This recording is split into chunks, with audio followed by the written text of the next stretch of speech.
Hey, y'all know what it is. It's your partner, your real partner with some news you could use. Chicago. Grieving families and residents in Chicago are starting to are continue to push for sending in help from Trump, with the National Guard, because it's crazy how these governments keep hollering about we don't need no help, and people steady getting killed and kidnapped and robbed, and it's just it's madness, to try to refuse help. But the citizens are still crying out for help, and let's look at the video and see what's going on in Chi-Town. They not feeling that other stuff, that crazy, we don't need no help. My son went outside. The boys pulled up right behind our house. They shot him down in the alley. I was home.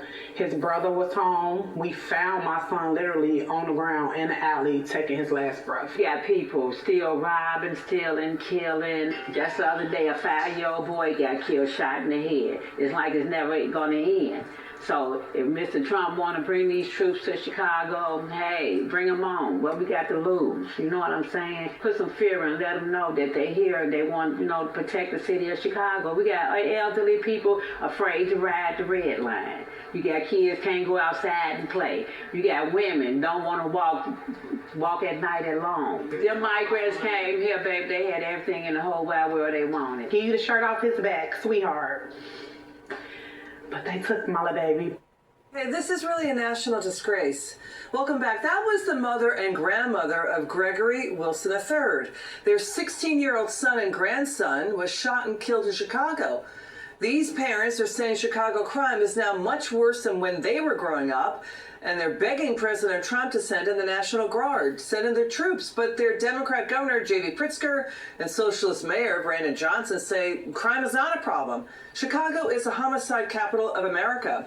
Joining us now, Chicago Red founder P. Ray Easley. P. Ray, thank you so much for joining us again tonight. What do you make of what you just heard? Because the former chief of the Chicago police said that Pritzker and Brandon Johnson are afraid Trump is going to humiliate them, given how successful Trump was in bringing down crime in D.C.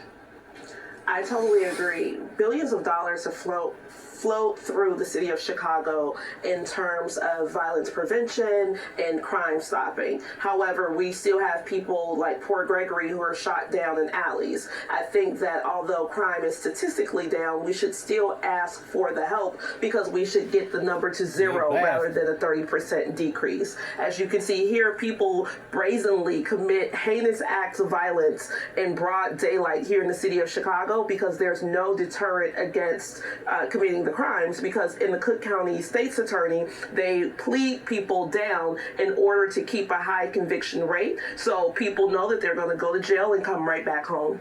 This is no respect for human life. These families are destroyed. They've lost their son and grandson forever. Here's the thing, P. Ray. Chicago did a Trump-style surge a decade ago to stop crime in 2016. Extra Chicago cops, U.S. Marshals, BATF agents. Crime dropped 41%. So can Pritzker and Johnson fix crime in Chicago without Trump?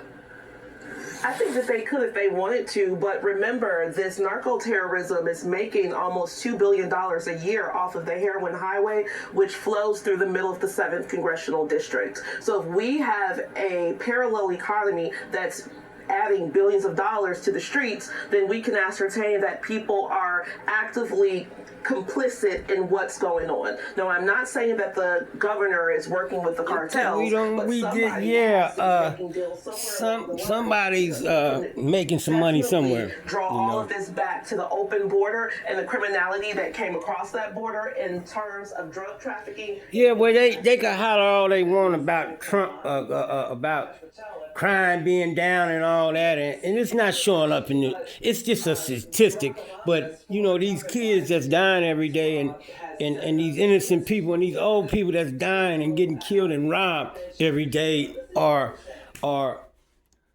basically evidence that crime ain't down. You know, they feel like ain't nobody want to lose a loved one, to prove their point. But, the point is, you guys need help. Stop rejecting help. And they begging for Trump to come, send troops.